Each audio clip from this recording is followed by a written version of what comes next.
The Only Road by Alexandra Diaz, Chapter 8. The sun coming up through the open church windows woke them up earlier than they would have liked. But even without the sun, people shuffling around and babies crying would have gotten them up anyway.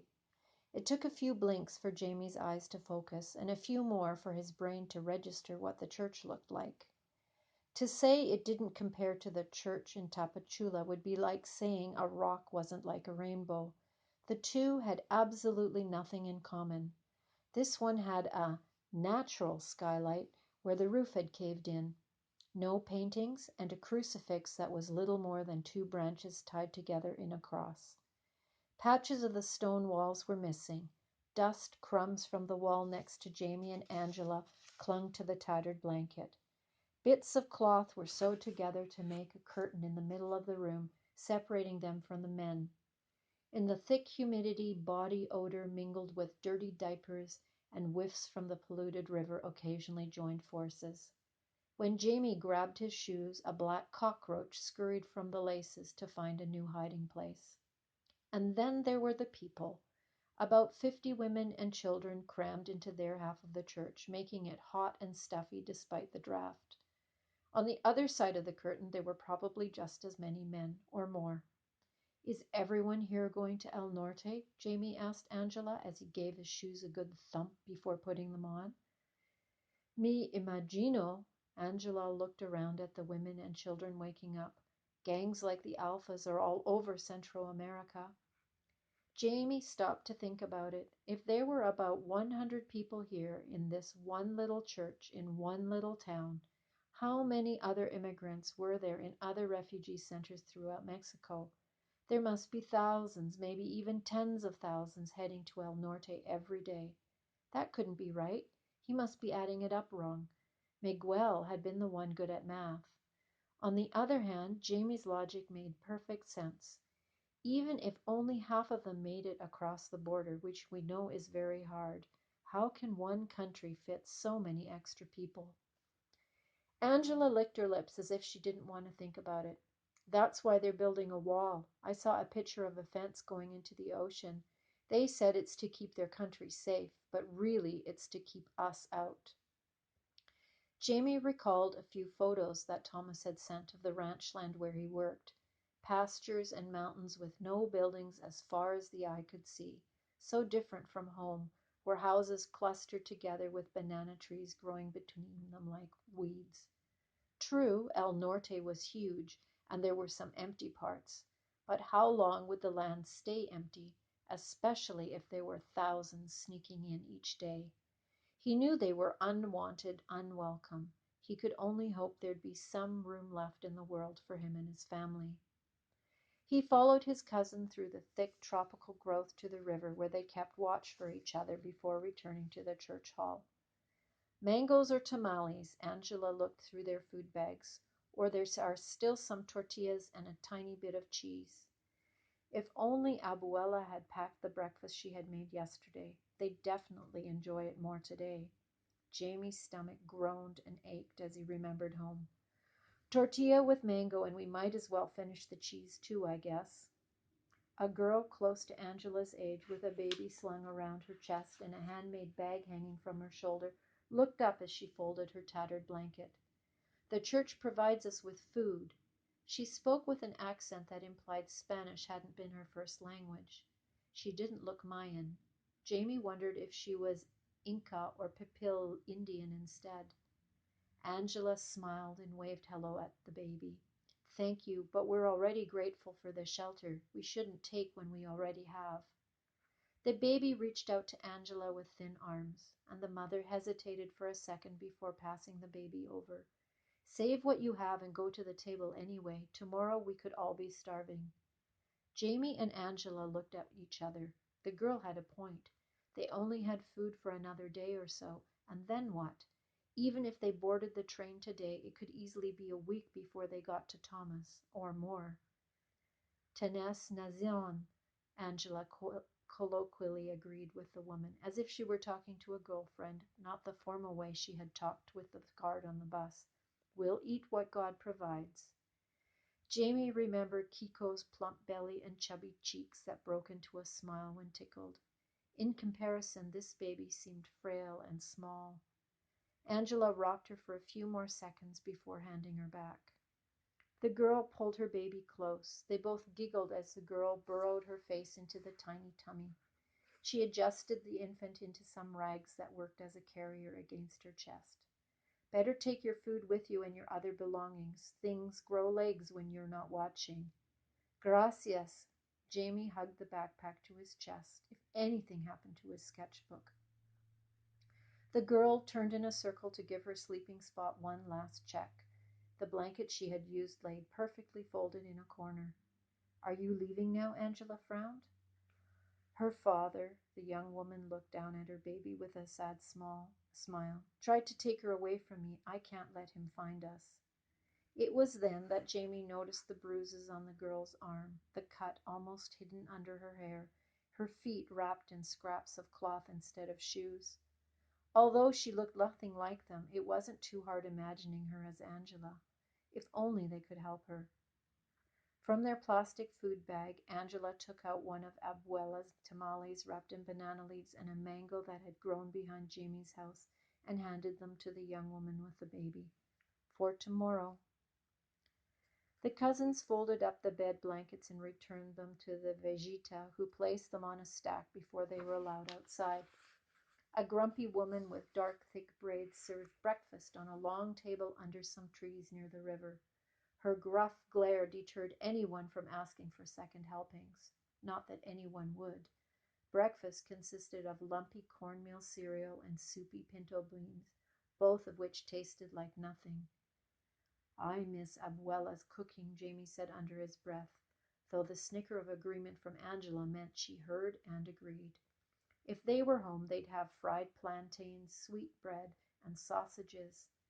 Even when money was tight, there was always eggs from their chickens, fruit from the trees, and an endless supply of savory black beans. Jamie took more bites, imagining the food had salt, sugar, or lard, something to make it less bland. When the plastic plate lay empty on the ground in front of him, he knew Abuela would be proud. He had a feeling that picky eaters wouldn't survive this trip. About 100 people ate their breakfasts on the ground under the shade of avocado trees picked bare of any fruit. Grown men in various shades of tiredness. Women clumped together, keeping their heads down and avoiding attention. Quite a few children and teens, mostly without their parents. Some people were barefoot. Some sported fresh bruises on their faces. Some looked like their soul had left their body and all that was left was a corpse operated by memory. Jamie closed his eyes for a second and said a prayer of thanks. He wrapped his knuckles against the avocado tree he was leaning against. He had Angela, they had food and money, and they had their health. Compared to the others huddled around this ruined church, they could be in much worse conditions. Bright and perky for so early in the morning, Padre Kevin walked among the travelers, asking how they had slept and if they needed anything. When one teen in a cap said he needed cafe con leche, eggs, and a side of bacon, Padre Kevin pressed his hands together in prayer and then reminded him that stranger miracles had happened.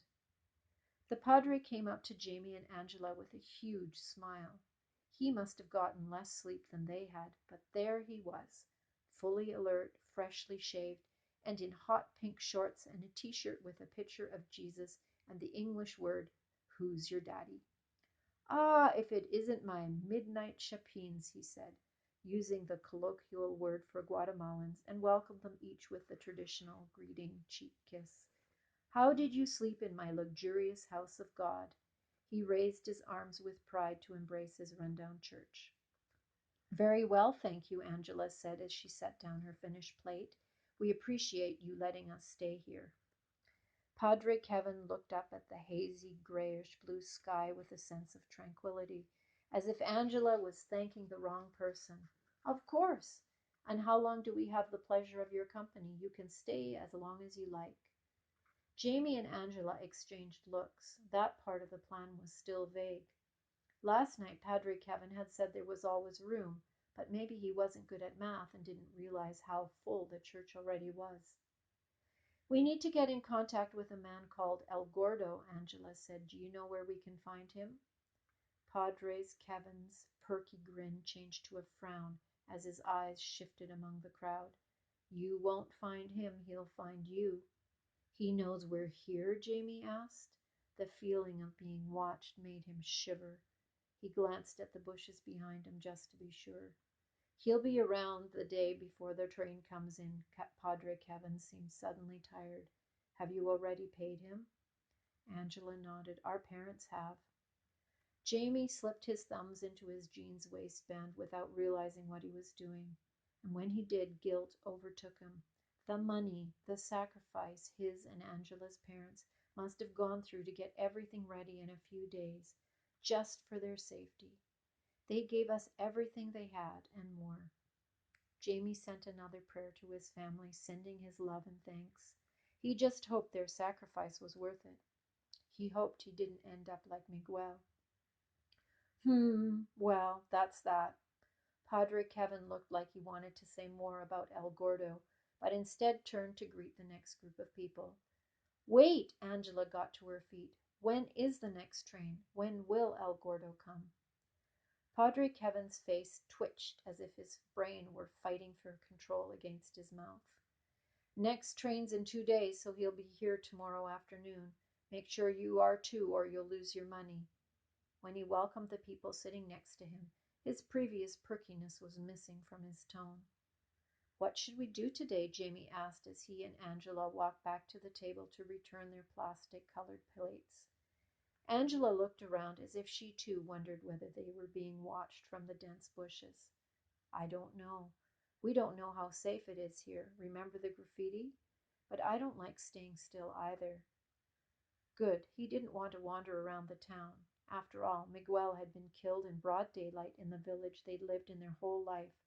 Who knew what could happen in this unfamiliar place? Before Jamie could make some suggestions, guess the drawing, quiz each other on movie trivia, walk through the thick bushes lining the river in search of smooth stones for a game of marbles, the grumpy woman at the food table yanked the plates out of their hands. You can help around here, that's what you can do. This isn't a hotel, you know. Things don't just magically get done. Of course not, Angela said, sounding surprised and offended. Back home, everyone always helped out whenever they could. It was what families did. Yeah, well, the woman's voice softened a bit when they didn't complain or argue. Jamie wondered if most people tried to get out of helping or never thought of volunteering. Padre always forgets to mention it when he makes the rounds. He seems to think that help should be given willingly and not because one feels obligated. But then I'm left doing it all myself. Jamie nodded. What can we do to help you? Dishes for one thing. And you three, she shouted at the boys behind them, who were also returning their empty plates. You're helping with the dishes as well, and don't let me catch you stealing anything from the kitchen. Just like Jamie and Angela, the boys didn't challenge the idea of helping out in exchange for food and shelter. Or maybe they were too scared. The youngest boy definitely flinched a bit. The woman's gruff, don't mess with me tone had returned. The tallest boy looked vaguely familiar with his ruffled black hair and dark skin, but Jamie didn't know from where.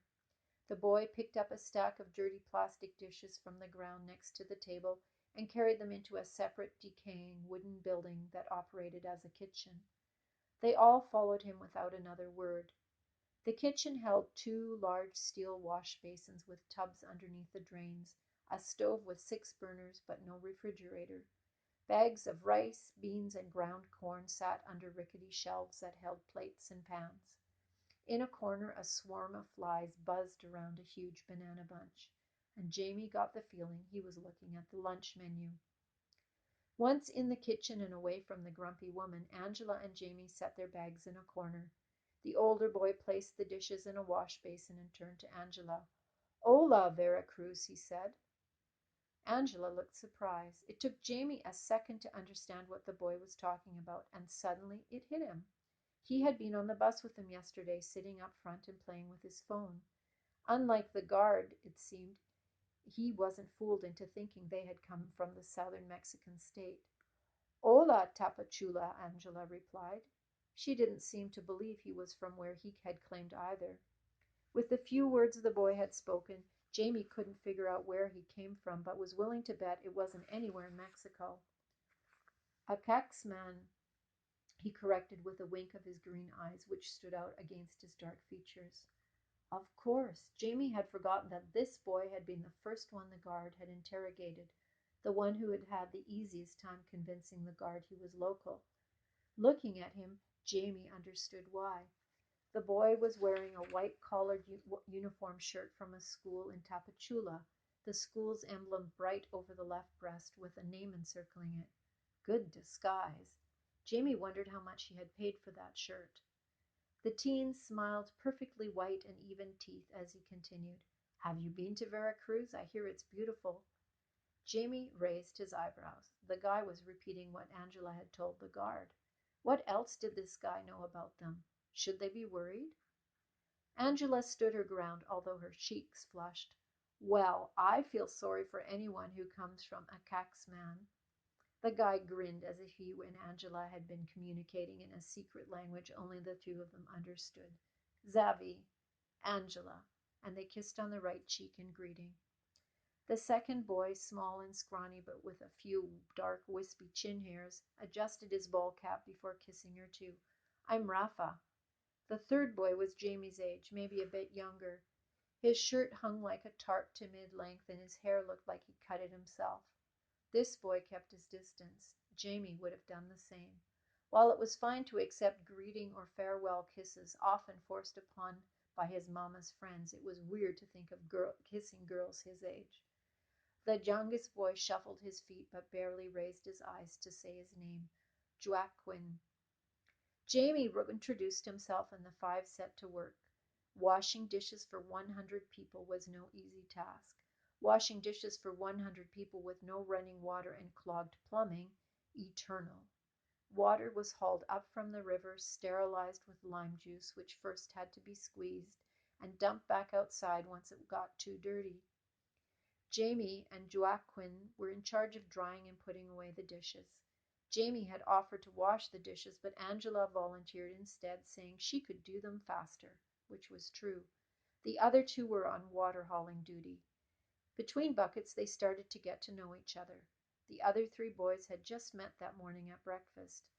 Ma madre in Honduras, she drinks a lot. Rafa spilled his life story without being asked, almost as if he were bragging. We never had enough food. She's pretty too, so she has lots of boyfriends. I have 10 brothers and sisters. Most of them don't know who their real papa is. Not me. I know mine's in Texas. I'm going to find him. We're going to get fat, discover oil, and become rich together. Jamie and Angela looked at each other with raised eyebrows, but said nothing to Rafa about his plan. It wasn't their place to ruin someone's dreams.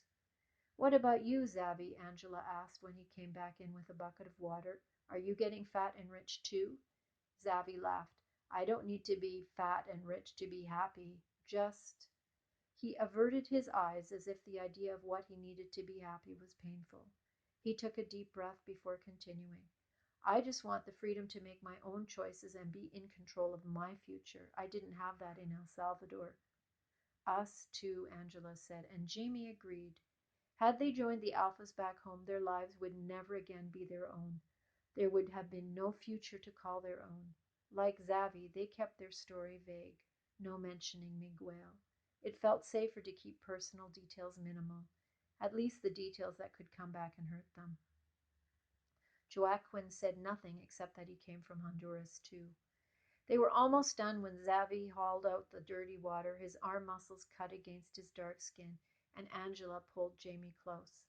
I need a favor, Angela muttered as she looked out the kitchen into the thick vegetation surrounding the shelter. On the flattened undergrowth that marked a path to the river, Rafa was returning with the not-so-dirty river water. Angela rushed her words. When Xavi comes back, ask him how old he is. Jamie frowned. Why don't you ask him? I don't want to. Angela rolled her eyes as if she expected him to get it. Why? Angela let go of his arms, but then turned back to him and whispered even lower, just as Rafa returned, sloshing water on the floor. Just do it, porfa. Jamie rolled his eyes back and glanced at Joaquin to see if the boy knew what Angela was talking about, but Joaquin kept his head down and dried the plates. Jamie thought he knew his cousin, but every once in a while she went all weird. Girls. Xavi returned with the empty dishpan a few minutes later and stretched his arms over his head, his back cracking. You creak like an old man, Xavi, Jamie teased. How old are you? Oh, sometimes I feel like a viejo, but I'm just 17. You? I'm 12. Too young to feel like an old man. He grinned and got a few chuckles from Xavi and Rafa. 17 too, Rafa volunteered. He turned to look at Angela with a grin. What about you, mamacita? Angela shook her head at Rafa in annoyance, then turned to Xavi. Diaz. Jamie had to bite her lip and focus on the dish she was drying. Sure, she was 16 in 5 months. They all turned to Joaquin, waiting for his response. Maybe it was the heat of the day making sweat pour down their foreheads, but Jamie was sure Joaquin reddened just a bit before saying, Once. 11, and you're by yourself? Rafa asked. What kind of trouble are you running away from? Joaquin left the kitchen, and when he came back, he had 3 forgotten plates in his hands, which he immediately began washing himself. Xavi picked up one of the damp rags they were using to dry the dishes and finished the task. Once that was done, the older boy placed a hand on Joaquin's shoulder. Hey, you can travel with me. The words were quiet, but the other 3 still heard. We'll look after each other. Joaquin looked up, his dark eyes wide with surprise, fear. He seemed like he wanted to say no, then changed his mind. He nodded in agreement, quickly grabbed the remaining plates from Xavi's hands to place on the shelf before leaving the kitchen. Come on, man, Rafa said in a low voice. Why'd you say that? You don't even know the kid. He's only going to slow you down or get you into trouble. Xavi didn't answer right away. He draped the dish towels over the faucet that didn't work and grabbed the broom to sweep the water out of the puddle they'd made on the floor. You remember that woman on the bus yesterday, he asked, the one they hauled off? Rafa hadn't been on the bus, but Jamie and Angela nodded. How could they forget? The way they had dragged her off and whacked her to the ground as if she had no rights to seek a better life.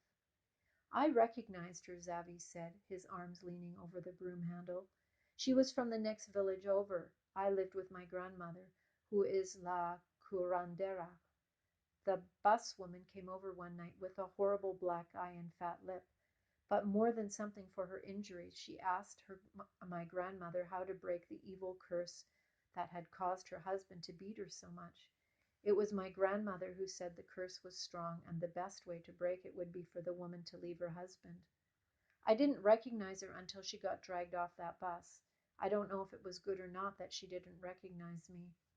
Xavi put the broom back where it belonged and fiddled with the stacked clean dishes, straightening them in rows Jamie had color coordinated. You couldn't have saved her, Angela said softly. She reached out a hand but then dropped it before it touched his shoulder. If you had tried to stop them, they would have taken you too. Xavi spun around, his green eyes narrowed and dark. Would you have sat by while they deported Jamie? Of course not. Her response was quick and hostile, as if he dared suggest such a thing. But we're family. And the woman left hers because of mine. Those guards will probably treat her worse than her husband did. Jamie wished he could have helped her too, but not if it would have gotten him or Angela into trouble. But what helping people? He and Angela had grown up together. His mama had taken care of her and Miguel while Tia worked. They were practically help anyone in his family if he could. But what about family members he didn't know or friends? Where would he draw the line between those he'd help and those he'd let get abused and deported? But they said they were only going to take her back to Guatemala. She can come back to Mexico and try her journey again, Jamie said, grabbing the only optimism he could from the grim situation. If she has the strength or the money, Xavi reminded them. Would you? Angela shook her head sadly. Home's not safe for us anymore. But neither is this trip. Xavi turned back to Rafi, daring him to question his motives again. And that's why Joaquin is coming with me.